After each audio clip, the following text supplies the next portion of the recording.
There was only a few agencies really working with curve girls. I went into all the agencies and they were like, no. Like, even then, like, the plus size industry was still very homogenous and like what it was to be a curve model. I was too weird. I always say that I'm the Bjork of the curve industry. I'm a fucking freak. I was rejected by everyone I saw except one agency. I was a size 6 and I was told either to lose 20 pounds or sign as a plus size model. When I was signing the contract, I said, what does that mean for me to be a plus size model? Will I still be a model? Because they made it seem like it was something so different. You want me as a curve person to the way that you see fit. It's not nuanced. Like, you can't be fat and be chic. You can't be fat and be cool. You can't be fat and do anything besides be a stereotype, either lazy or glam, when so many people are given the opportunity to be so many different things.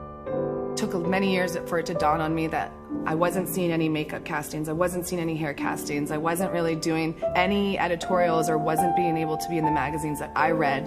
And so that's when I think really we all, I'll say we all, the girls of like the plus industry, started to kind of wake up and a light bulb went on and was like, well, hold on a second. We're actually pretty fab and we should be seen. You could always see when the curvy girls were coming through the door for a casting because we just came like full on to just say like, I'm here and you need me. My dad always said, bless his soul, nobody can convey who you are but yourself. If you had told me I'm coming from South Sudan and I'll be a bride for Chanel, I would have told you like, don't be daft.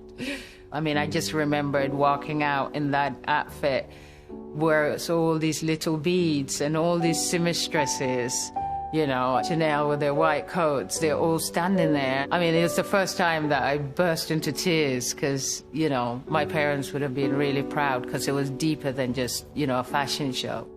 I grew up between east and south of India. I was scouted when I was 25. I honestly did not ever think I would be modeling.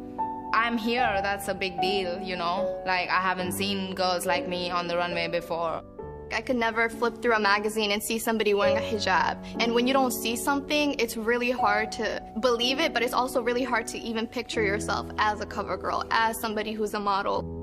I was signed to IMG Models, and it was a first for them to have a hijab-wearing woman. Sometimes I say it, and it feels like I'm reading a script from a crazy movie. Like, what in the what? There's been so much changes. First of all, I'm not the only South Sudanese girl on a runway. Hala!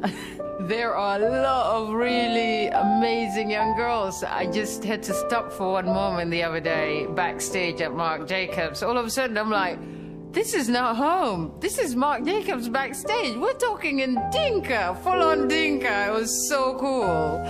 The industry is changing, but it still has a long way to go. It ebbs and it flows. There's gonna be the same people who wanted it to be only thin white models reclaiming that. It's important to create space sustainably. It needs to come literally, for fashion specifically, I think it needs to come from within, organically.